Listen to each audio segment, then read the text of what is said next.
Саламатсыздарбы. Эмесе ге ошондо программасы. Акыркы мезгилде Бишкек абасынын тазалыгы тууралуу көп айтылууда. Маселе өкмөттө дагы, жогорку кеңеште да талкууланып, көз карандысыз эксперттер менен жарандык активисттер да маселени көтөрүүдө. Абасы эң таза эмес чоң шаарлардын тизмесинде Бишкек мезгили менен алдыңкы орунга чыгып калган учурлар көп. Тоодон келген таза абаны тосуп калган бийлик имараттарды тургузган деп куруучулар күнөөлөнөт. Шаардагы парк жана башка бактардын аянтын азайтууга жол берген деп мэрия дагы катуу сынга алынат.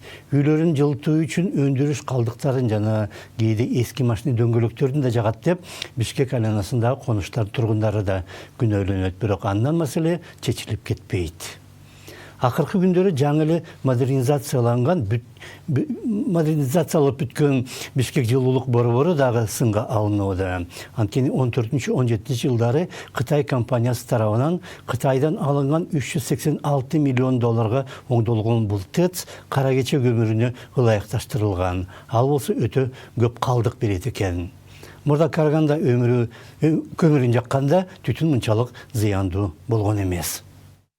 Бир гана проблема смогто основной эң биринчи кыла турган ишибиз бул ТЭЦти көмүрдөн газга өткөрүш керек.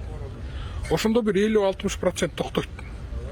Анан Бишкек шаары өзүнүн 22 котельнийин газга өткөрөбүз. 22ге жакын мектеп бар, аны газга өткөрөбүз. Ошондо эмдиги жылы боло турган смогту ушун менен токтото алабыз. Энергетика тармагындагы Адис Эрнест Карыбековдун айтымында Кытай долбоору башынан тартып ошентип түзүлгөн жана кээ бир зыяндуу газдардын түтүндөгү үлүшү советтик нормалардан 2 эсе көп болуусуна жол берилген. Башка да маселелер көп, бирок азыр жылуулук борборунун оңдолгон жагын газга которуу мүмкүн эмес.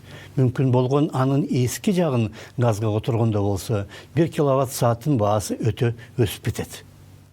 Модернизация болгон бөлүкчөсү жылуулук электр борборунун ал кара кече көмүрүнө проект боюнча ошондой салынган. Аны такыр эле газ менен эле жакканга котельный установкаларды болбойт. Атайын ошо проект менен кара кече каралган. Аны өткөрө албайбыз газга. Но бирок эски жагы бар, эски цехи бар. Ал жакта газга өткөрсө мүмкүнчүлүк бар. Бирок жылуулук электр борборунун 1 киловатт сааты себестоимость 2 эсе кымбаттап кетет да. Ошондуктан маселенин баары каражаттын жетишсиздигине барып такалат. Ошол себептен Бишкектеги көптөгөн мончолор менен жаңы конуштардагы мештерге калдыктар жагылат. Ошол эле жардылык же ачкөздүктүн айынан ТЭЦ модернизацияланганда андан чыккан газды тазалоо боюнча заманбап технологиялар каралган эмес. Жана ошол эле себептен маселе дагы көпкө чечилбей тургандай.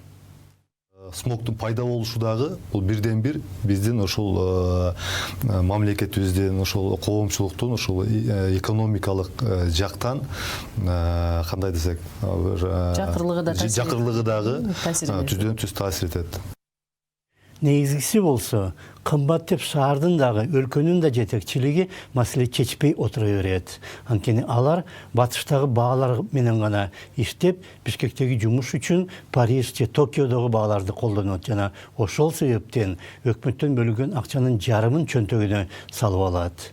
Ашыгы менен ошончо каражат бөлүнмөйүнчө азыр эч ким эч нерсе жасабай калган.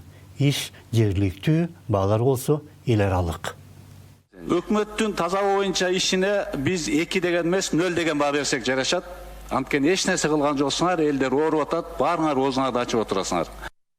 Ошол эле себептен Бишкекте 1 чакырым жол салуу Канада же Швециядагыдай турат. Ошондо саламат болуңуздар.